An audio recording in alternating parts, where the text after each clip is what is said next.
साल 2019 की एक चमकती हुई रात थी। चारों तरफ रोशनी, संगीत और खुशियों का माहौल था।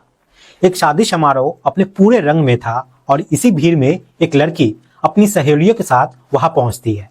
वे लोग एक खाली टेबल देखकर बैठ जाते हैं। इधर हंसी मजाक चल ही रहा था कि तभी एक वेटर उनके पास आता है। उसका अंदाज इतना सलीकेदार था कि पहली नजर में कोई ये नहीं कह सकता था कि वे ज्यादा पढ़ा लिखा नहीं होगा। यहाँ उसने बहुत ही अदब के साथ पूछा कि मैडम, क्या मैं आपकी कुछ मदद कर सकता हूँ? लड़कियों ने मुस्कुराते हुए ऑर्डर दे दिया और वो लड़का एक एक चीज बहुत ही सम्मान के साथ लाकर उनके सामने रखता रहा। उसकी बात करने का तरीका, उसका व्यवहार, सब कुछ इतना सधा हुआ था कि उस लड़की को बहुत हैरानी होती है और उसने अचानक उससे पूछ लिया कि तुम कितने पढ़े लिखे हो? सवाल सुनते ही लड़का कुछ पल के लिए शांत हो गया। फिर उसने हल्की मुस्कान के साथ कहा कि मैं ज्यादा पढ़ा लिखा नहीं हूँ, बस अपना नाम लिख लेता हूँ। यह सुनकर लड़की को यकीन ही नहीं हुआ, क्योंकि उसके व्यवहार में कहीं भी अनपढ़ होने का एहसास ही नहीं था। उसने कहा कि तुम्हें देखकर तो बिल्कुल नहीं लगता कि तुम पढ़े लिखे नहीं होगे। इस पर लड़के ने कहा कि मैडम, ये सब काम ऐसा ही है, रोज यहाँ पे हमें लोगों से बातचीत करनी पड़ती है, इसलिए धीरे धीरे सीख गया हूँ कि कैसे पेश आना होता है। अब यहाँ से दोनों के बीच बातचीत शुरू होती है। पहले हल्की फुल्की बातें होती है, फिर नंबर का आदान प्रदान होता है और फिर वक्त के साथ एक ऐसा रिश्ता बन जाता है जो दोस्ती से आगे बढ़कर प्यार में बदल जाता है। दिन बीतते गए, महीनों ने सालों का रूप ले लिया और उधर लड़की अपनी पढ़ाई में आगे बढ़ती रही, जबकि लड़का जो था वो कभी मजदूरी करता तो कभी वेटर का काम करता। लेकिन दोनों के बीच का रिश्ता जो था वो इन सब चीजों के कहीं ऊपर था। दोनों एक दूसरे के साथ भविष्य के सपने भी देखने लगे थे। लेकिन आप जानते हैं कि हर कहानी में एक मोड़ ऐसा जरूर आता है, और वही मोड़ यहाँ भी आया। एक दिन लड़की के घर में उसकी शादी की बात चलने लगी। घर वालों ने जब उससे पूछा तो बिना डरे साफ कह दिया कि वे किसी और लड़के से प्यार करती है और उसी से शादी करना चाहती है। ये सुनते ही घर में जैसे सन्नाटा छा गया। घर वालों ने लड़के के बारे में पूछा, उसका नाम, उसकी पढ़ाई, उसके परिवार के बारे में, तो लड़की ने सब कुछ बताया। फिर जैसे ही सच्चाई यहाँ पे सामने आई कि लड़का ज्यादा पढ़ा लिखा नहीं है, कोई स्थिर नौकरी नहीं करता और आर्थिक रूप से भी मजबूत नहीं है, तो घर वालों ने यहाँ पे साफ मना कर दिया। उन्हें ये रिश्ता बिल्कुल मंजूर नहीं था। लड़की ने बहुत समझाने की कोशिश की, लेकिन घर वाले अपनी जगह अड़े रहे और आखिरकार उन्होंने उसकी शादी एक पढ़े लिखे और अच्छे परिवार के लड़के से तय कर दी। फिर शादी का दिन आया। लड़की दुल्हन बनकर बैठी थी, लेकिन उसके दिल में खुशी नहीं थी। उसकी नजरें बार बार किसी और को ढूंढ रही थी और तभी विदाई के समय उसकी नजर उस लड़के पे पड़ती है जिससे वो प्यार करती थी। वे भीड़ में खड़ा था, चुप था, बेबस था और उसकी आंखों से आंसू बह रहे थे। दोनों एक दूसरे को देख रहे थे लेकिन कुछ कह नहीं पा रहे थे। यही वो पल था जहां एक अधूरी मोहब्बत ने एक खतरनाक मोड़ लेना शुरू कर दिया। शादी के बाद लड़की अपने ससुराल चली जाती है, जहां उसका पति आशीष एक पढ़ा लिखा और सीधा साधा इंसान था।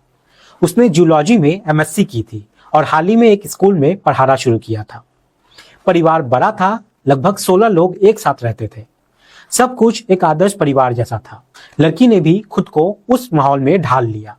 वे सबका ख्याल रखती, सबके साथ अच्छा व्यवहार करती और ये सब देखकर हर कोई तारीफ करता था कि कितनी संस्कारी बहू आई है।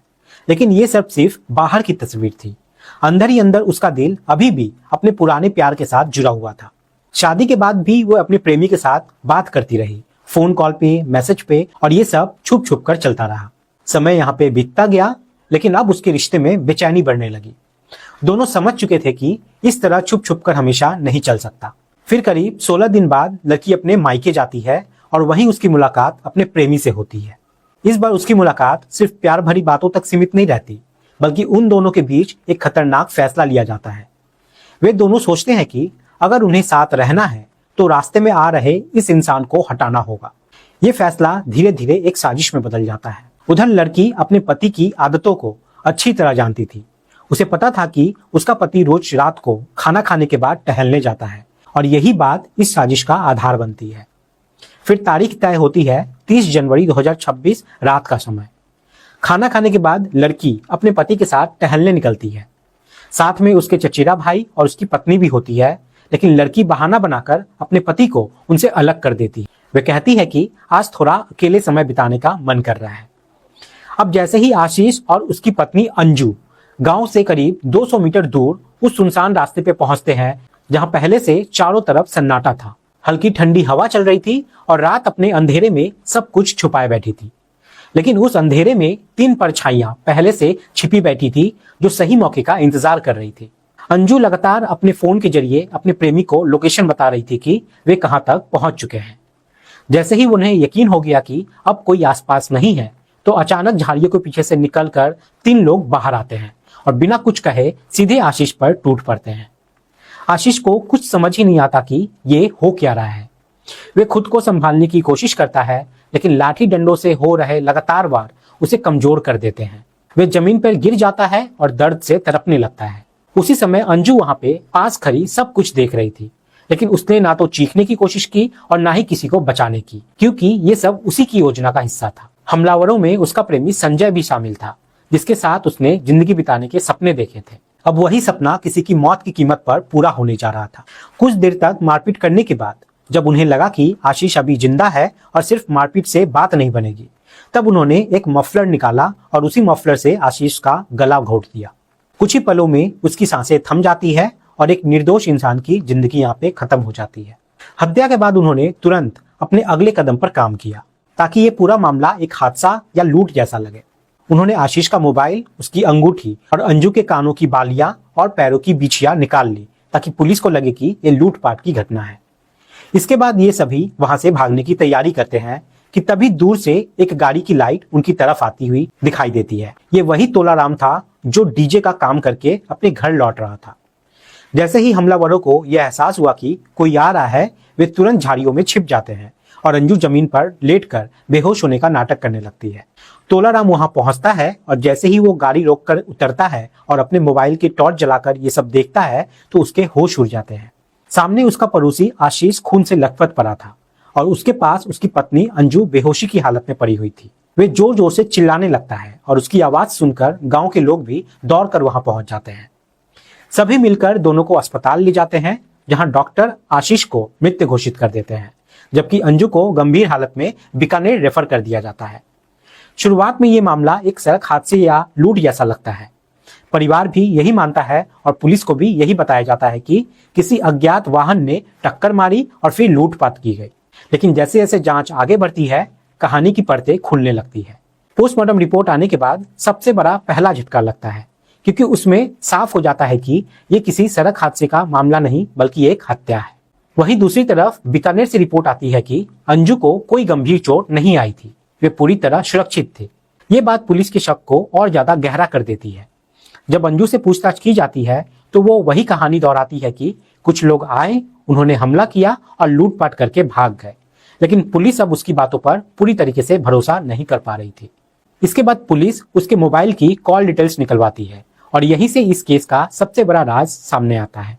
कॉल रिकॉर्ड में एक नंबर बार बार सामने आता है, जो संजय नाम के एक युवक का होता है, जो शादी से पहले भी और शादी के बाद भी लगातार अंजू से संपर्क में था। जब पुलिस इस संजय तक पहुंचती है और उसे अपने हिरासत में लेकर पूछताछ करती है, तो धीरे धीरे पूरा सच सामने आने लगता है।